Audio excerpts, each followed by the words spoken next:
राधे राधे जय एकविरा. दुपारी जेवणाची तयारी. आज जेवण म्हणजे मसाला डोसा ना सांबार करायला घेतले. कधी कधी आम्ही असंच खातो, जरा बरं वाटतं वेगळा.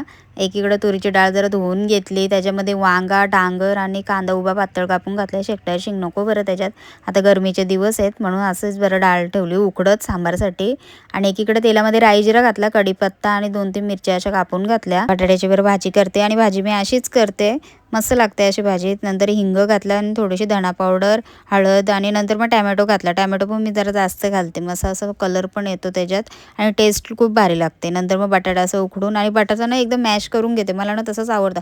अख्खा अख्खा बटाटा असं जमत नाही, जरा मी बटाटे असे शिजलेले असतात ना तेच घालते. मीठ वगैरे घालून मिक्स करून जरा झाकण देऊन ठेवला. आणि त्याच्यानंतर अन्विकला पिझ्झा पाहिजे होता खायला, त्याला पिझ्झा ठेवला बनत जरा. नंतर मग पिझ्झा दिला एकीकडे खायला त्याला. आणि ह्या सांबारसाठी असं वाटण करते मी, ओला खोबरा, टॅमॅटो, सुकी मिरची, धणे, जिरा असा तेलावर जरा फ्राय करते आणि मिक्सरला अशी पेस्ट करते.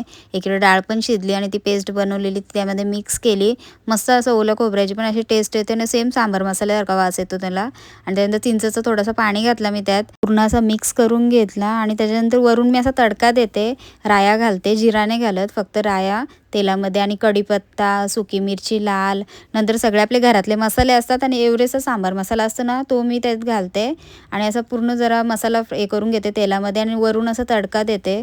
मस्त असं लागते ना, मी अशीच बनवते सांबार, म्हणजे पहिल्यापासून सवय आहे, असंच सांबार करते मी. आणि एकीकडे सांबार पण झाला. आणि मटरची भाजी करायला घेतली, कारण की डोसे सांबार बिंबार आम्ही खातो. आईसना मी भाजी करायला घेतली, तेलामध्ये राई जिरा घातला, कांदा घातला कापून आणि आपले घरातले सगळे मसाले लाल तिखट, धना पावडर, गरम मसाला, हळद, भाजी पूर्ण मिक्स करून घेतली. थोडंसं गरम पाणी टाकून भाजी ठेवली शिजत. एकीकडे भात पण घातला, भात पण एकीकडे होत आलेला. त्याच्यानंतर भाजीमध्ये सुका खोबरा घातला आणि सुका खोबरा आपली वाटी असते ती वाटून असं करून ठेवते सुका खोबऱ्याचं. एकीकडं हे सगळं जेवण झाला. त्याच्यानंतर अन्वीला टिफिन दिला, छोटे छोटे डोसे बनवले. आणि इकडं मी बोंबील घालायला घेतले, कारण की बोंबील बाबांना लागतात. मग थोडासा तेलामध्ये कांदा घालून असे बोंबील ना मी तेलामध्येच असे फ्राय करते, मस्त असे म्हणजे होतात त्याच्यामध्ये कडक असे. मग तेलामध्ये फ्राय करून टॅमॅटो वगैरे घातला, मसाला घातला, एकीकडे ते बोंबील पण ठेवले शिजत, खोबरा घातला आणि एक अंडा घातलेला, ते पण झाले. त्याच्यानंतर जराशी भांडी होती ती आवरली.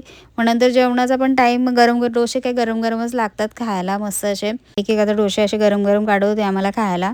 बरं वाटतं असं कधीतरी काहीतरी असं वेगळा खायला, म्हणजे जेवणाचं काय आपण जेवतोच. आता नाश्त्याला कधी कधी काय होतं, आम्ही नाश्ता हे खाल्ला ना तर आम्हाला जेवणाच्या वेळेस भूक नाही लागत. मग हे कधी कधी हे पदार्थ जेवणाच्या टायमावर बनवते, मग बरं वाटतं खायला. चला मग, राधे राधे.